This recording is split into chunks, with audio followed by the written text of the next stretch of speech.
दोस्तों नमस्कार। आज के इस वीडियो में मैं आपके लिए एक एनएफओ का रिव्यू लेके आया हूं। NFO new fund offer. जब भी कोई म्यूचुअल फंड नया स्कीम मार्केट के अंदर लेके आता है उसे कहा जाता है new fund offer. ICICI prudential mutual fund द्वारा इनोवेशन फंड नाम से एक नया स्कीम मार्केट के अंदर अभी आ रहा है। 10 अप्रैल से वो स्टार्ट होगा और 24 अप्रैल तक चलेगा। आज के इस वीडियो में समझते हैं दोस्तों कि ये थीम, ये कंसेप्ट बेसिकली क्या है।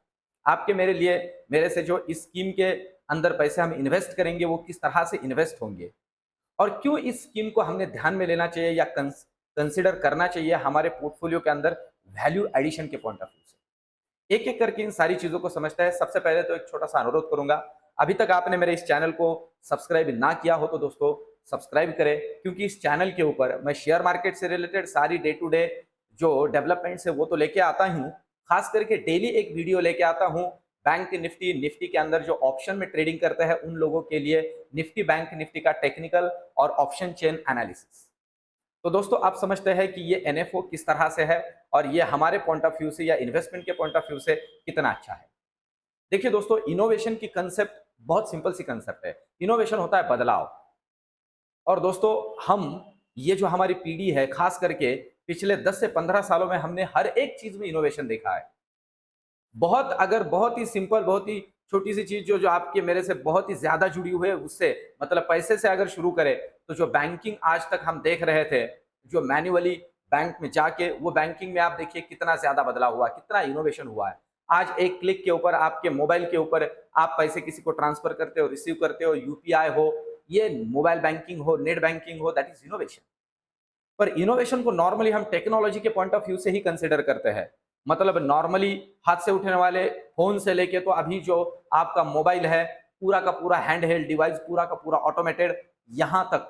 और दोस्तों सिर्फ टेक्नोलॉजी तक ही इनोवेशन लिमिटेड नहीं है, हर एक चीज में इनोवेशन हो रहा है। आज जो आप गाड़ियां चला रहे हो दोस्तों, उसके अंदर ईवी, इलेक्ट्रिक व्हीकल आ चुके हैं। इसके अलावा जो हमारे आज तक पावर के जो सोर्सेस थे वो भी बहुत ज्यादा डेवलप हो चुके हैं। हर एक मामले में अगर देखा जाए तो इनोवेशन हो रहा है। आपके मेरे आजू बाजू अगर आप देखते हो तो नॉर्मली जो हमारी क्रॉकरी भी खरीदते हैं हम, वहां से लेके तो हर एक चीज में इनोवेशन हो रहा है। घर पे बैठे बैठे एक क्लिक के ऊपर आप आपका सारा क्रॉकरी मंगवा सकते हो। डीमार्ट वगैरह जैसे बहुत से ऐसे आउटलेट्स है जो ऑफलाइन आप ये जो खरीदारी करते हो उसके लिए सबसे ज्यादा फायदेमंद साबित हो रहे हैं। हर एक चीज में इनोवेशन हो रहा है। पर दोस्तों इस इनोवेशन के अंदर हमारे लिए क्या अपॉर्चुनिटीज है, इनको समझना बहुत ज्यादा जरूरी है। मैं तो आपको एक छोटी सी कहावत आपके सामने रखूंगा जो हम सबको पता है, आपदा में अवसर। दोस्तों इस आपदा में हमारे लिए अवसर बना है। आपदा थी पैंडेमिक, कोरोना की वजह से ये पूरे विश्व में जो इस तरह की हानि हुई है। और देखिए क्या होता है कि बहुत बार इस तरह के आपदा में कुछ सीखने को भी मिलता है, पूरे विश्व को कुछ सीखने को मिला। सबसे पहली बात तो क्या सीखने को मिली, इनोवेशन के पॉइंट ऑफ व्यू से हमारा जो देश है दोस्तों आगे चल के लीडिंग कर सकता है पूरे वर्ल्ड में। बहुत सिंपल सा रीजन मैं आपके सामने रखता हूं। देखिए लोगों को एक बात पता चली, अभी वर्ल्ड वाइड अगर देखा जाए तो यूरोप और अमेरिका के लिए जो मैन्युफैक्चरिंग हब का काम कर रहा था वो कंट्री थी जहां से कोरोना शुरू हुआ, चाइना। और ये सारे सारे पैंडेमिक में उन लोगों की आंखें खुल गई, यूरोप, अमेरिका, सब की आंखें खुल गई कि नहीं नहीं, किसी एक के ऊपर इतना डिपेंडेबिलिटी ठीक नहीं, तो C+1 की स्ट्रैटेजी अभी अडॉप्ट की जा रही है। और दोस्तों पूरे विश्व में अगर चाइना को इस मामले में कोई कम्पीट कर सकता है तो वो हम लोग हैं। और सबसे ज्यादा हमारा एक खास बेनिफिट या उनसे कम्पीट कर सकते हैं ऐसी एक चीज हमारे पास है, वो डेमोग्राफिक डिविडेंड। डेमोग्राफी का मतलब होता है दोस्तों वर्किंग एज ग्रुप में जो पॉपुलेशन होती है वो विश्व में उनसे कम्पीट करने के लिए सिर्फ हम ही हैं। और दोस्तों इसी को ध्यान में लेते हुए बहुत ही ग्लोबल लेवल पे काम करने वाली बहुत सी मैन्युफैक्चरिंग कंपनी पिछले 2 सालों में इंडिया के अंदर आ चुकी है। ये इनोवेशंस हमारे लिए बहुत ही ज्यादा अवसर का काम कर रहे हैं। इसके अलावा जियोपॉलिटिकल इश्यूज जो आ रहे हैं उसमें भी अभी पूरे वर्ल्ड वाइड ये समझ में आ रहा है कि बहुत जरूरी है। जैसे रशिया यूक्रेन का वॉर हुआ या यूएस चाइना का ये जो ट्रेड वॉर हुआ, ये सारी बातें। और खास करके दोस्तों हमारा सबसे बड़ा उपलब्धि या हम कह सकते हैं कि हमारा एक सबसे बड़ा बेनिफिट है हमारी पॉपुलेशन। आने वाले दिनों में ये जो इनोवेशंस है ना दोस्तों, अलग अलग सेक्टर में होने वाले, इन इनोवेशंस वाली कंपनियों को ढूंढ के उनके अंदर निवेश करने का काम ये स्कीम करेगा। और दोस्तों ये स्कीम अक्रॉस द सेक्टर काम करेगा। ये पर्टिकुलरली सेक्टर ओरिएंटेड नहीं है, पर ऐसे कंपनियों को ढूंढेगा जिन कंपनी का ग्रोथ प्रॉस्पेरिटी अच्छा है, कंपनी का जो एसेट लायबिलिटी है वो ठीक ठाक है, कंपनी का ओवरऑल डेट रेशियोज को भी कंसिडर करते हुए और अच्छी स्ट्रॉन्ग कंपनियों के अंदर पैसे को इन्वेस्ट करने का काम ये स्कीम करेगा। और दोस्तों मैं आपकी जानकारी के लिए बता दूं, ये हमारी एज ए इन्वेस्टर बहुत बड़ी जरूरत है आज की डेट में कि अच्छी अच्छी कंपनियों के अंदर इन्वेस्टमेंट करना चाहिए, पर ऐसी कंपनी में जिन्हें हम वैल्यू स्टॉक्स कहते हैं। देखिए वैल्यू इन द सेंस ऐसे कि जो आगे चल के बहुत तगड़ा ग्रोथ कर सकते हैं, जिनके अंदर बहुत ज्यादा पोटेंशियलिटी है। और दोस्तों ये स्कीम अगर देखा जाए तो ग्रोथ स्ट्रैटेजी के ऊपर डिपेंड करती है, ना कि वैल्यू के ऊपर। ये ग्रोथ पे ध्यान देने वाली कंपनी, ऐसे कंपनियों को ढूंढेंगी जो आगे चल के बहुत ही जबरदस्त मार्केट को कैप्चर कर सकते हैं।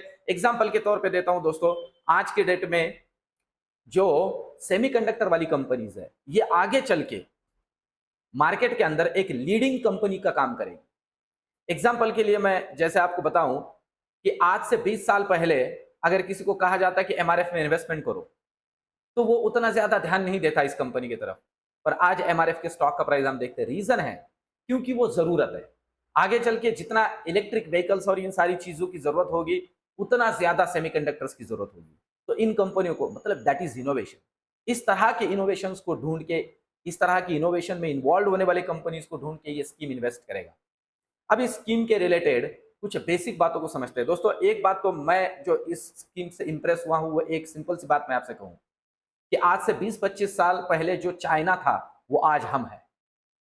और ये बहुत ज्यादा से ज्यादा प्रोबेबिलिटी है कि आने वाले दिनों में वर्ल्ड में मैन्युफैक्चरिंग और ये इनोवेशंस को रिप्रेजेंट करने वाले हम होंगे। तो इन चीजों को ध्यान में रहते हुए ये जो स्कीम है दोस्तों, लॉन्ग टर्म वेल्थ क्रिएशन के पॉइंट ऑफ व्यू से बहुत अच्छी है। और सबसे इंपॉर्टेंट बात मैं आपसे एक और इसमें जोड़ू दोस्तों, मार्केट का वैल्यूएशन बहुत अच्छा है। आने वाले दिनों में मार्केट का जो आउटलुक है वो उतना इक्विटी के पॉइंट ऑफ व्यू से अगर देखा जाए तो दिख नहीं रहा है कि ग्रोथ करने वाला रहेगा।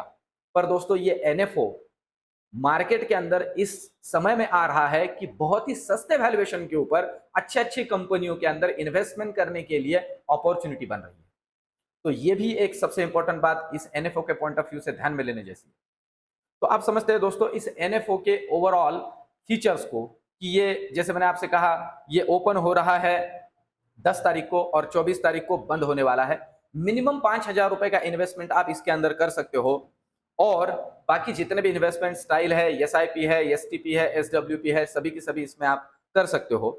इनके अगर फंड मैनेजर की बात की जाए दोस्तों, तो आशीष तवाकले और वैभव दुसाद, ये जो दो फंड मैनेजर है वो इसे मैनेज करेंगे।